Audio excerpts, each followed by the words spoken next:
The fog was a living thing that October evening in 2015, curling through the Massachusetts wilderness like a predator stalking its prey.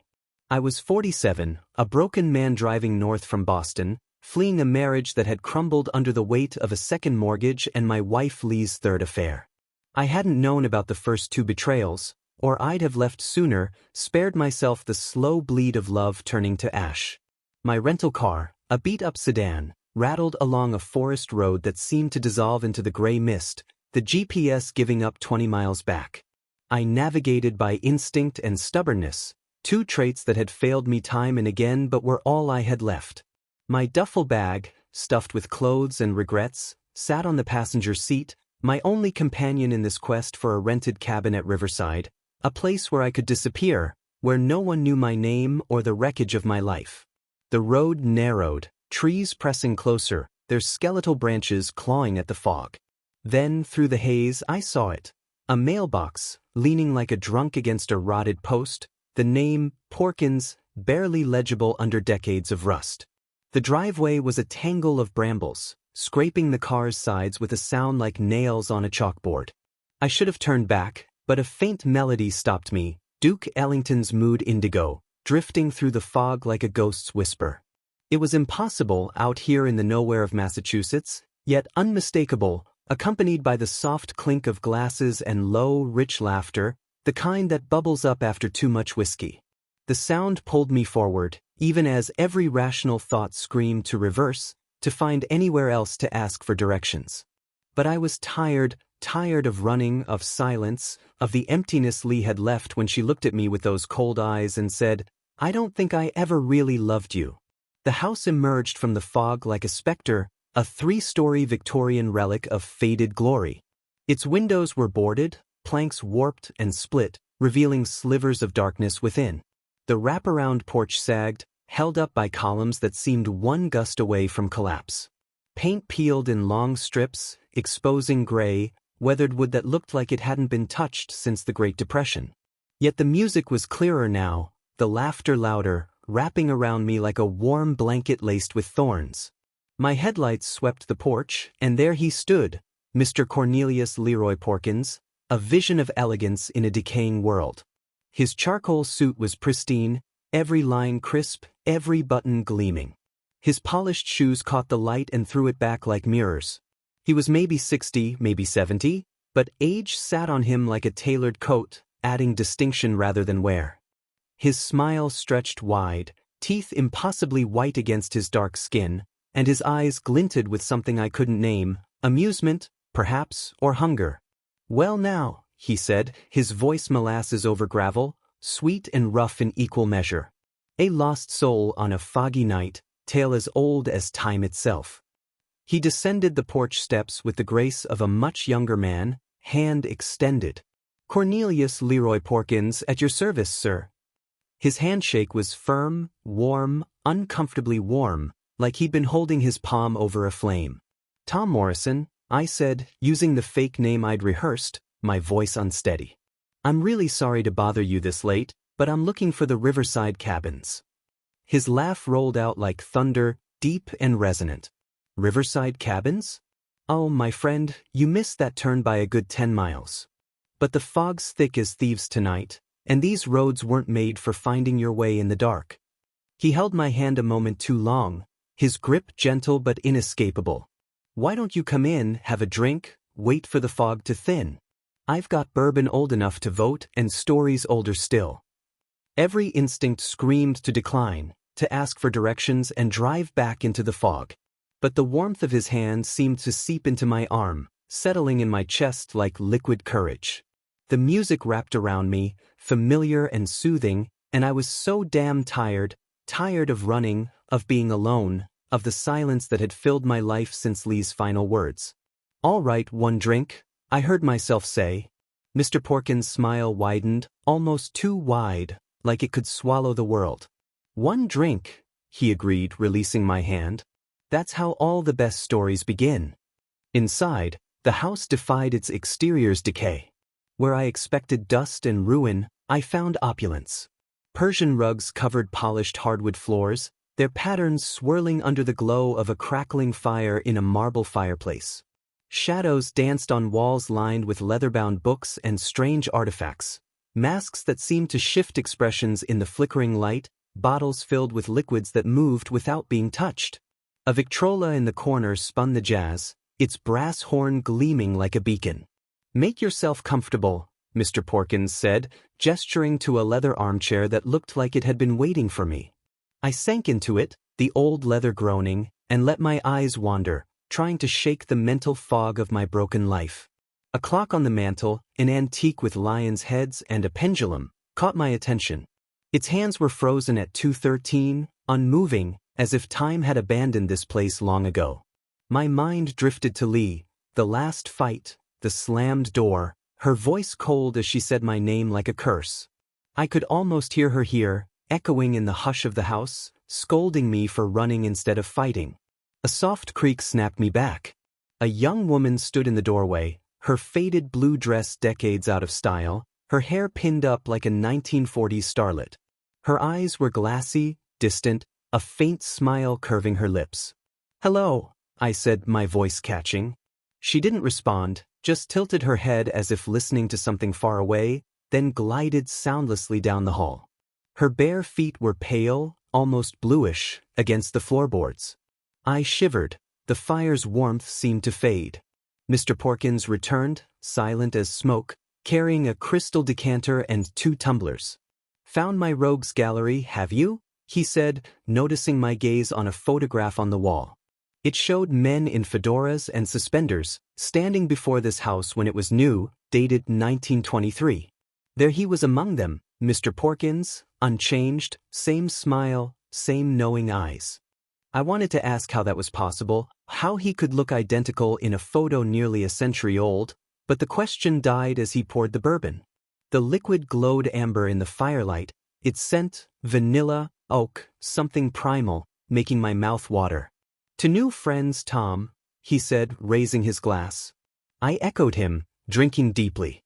The bourbon was silk, then fire, warming me from within, complex with an aftertaste that lingered like a secret. 1 sip became 2, then 3, and soon he was refilling my glass, matching me drink for drink. "What's a man doing driving these roads alone on a night like this?" he asked, settling into a chair across from me. "Running to something or from something?" The bourbon loosened my tongue, or maybe it was his eyes, dark and piercing, pulling truths I hadn't spoken aloud. I admitted. A failed marriage, a failed career. A failed everything, really. He swirled his bourbon, musing, "Failure's such a human concept, isn't it? As if life's a test you pass or fail, not a story you tell until it ends." He leaned forward, firelight dancing in his eyes. "Want to hear a story, Tom? About failure, success, and the prices paid for both." I nodded, unable to look away. "There was a man," he began, his voice a practiced storyteller's, "who wanted everything: love, wealth, power, immortality.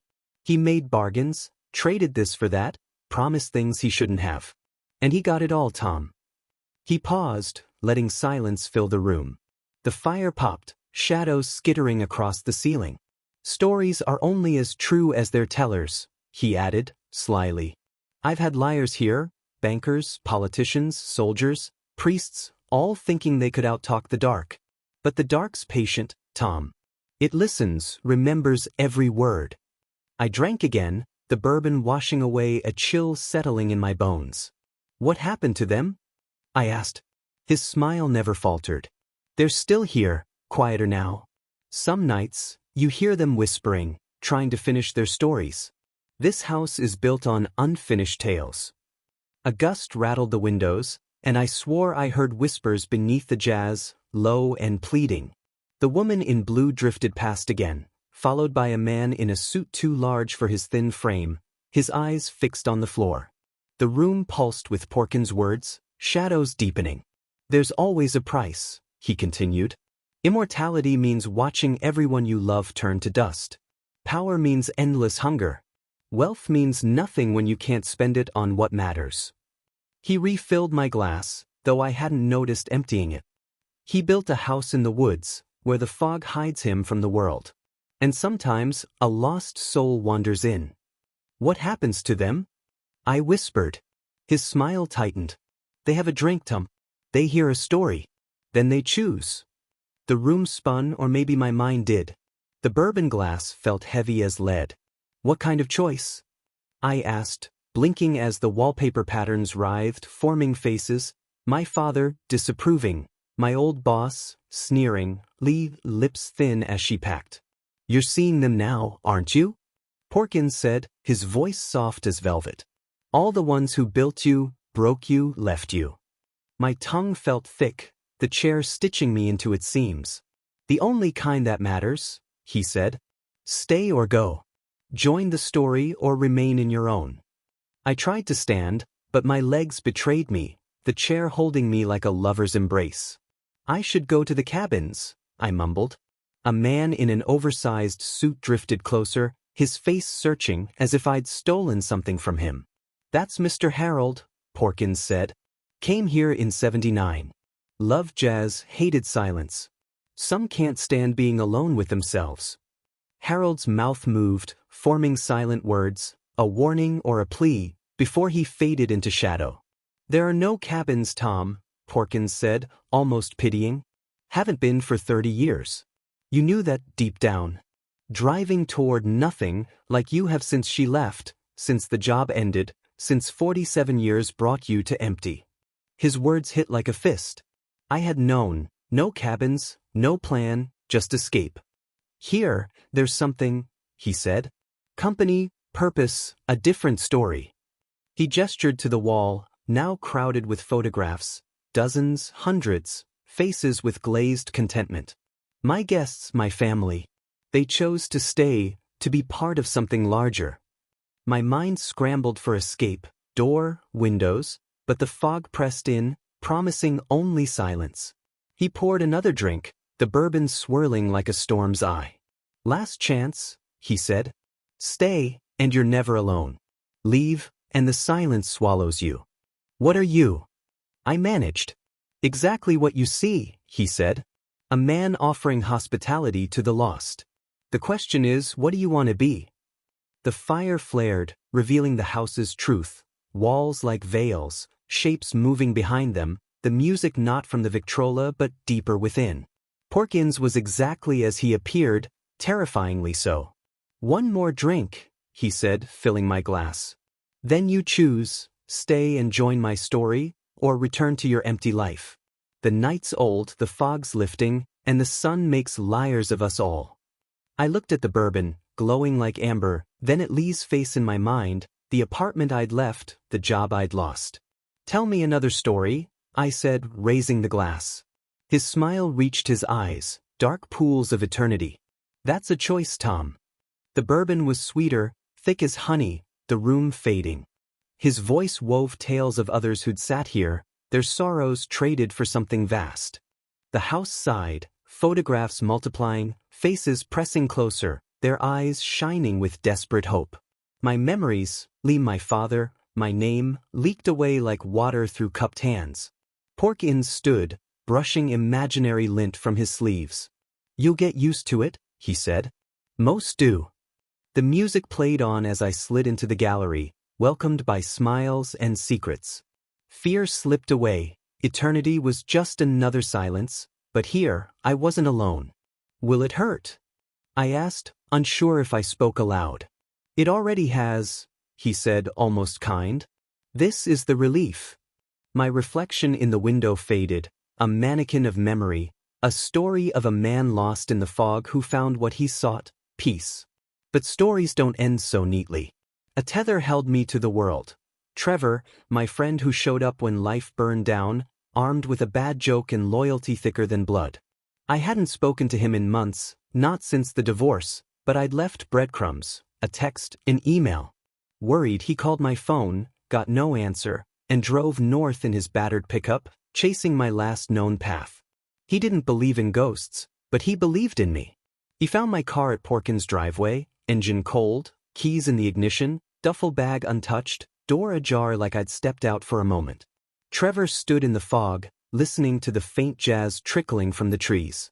He should have run, but he squared his shoulders and marched up the path, boots crunching gravel.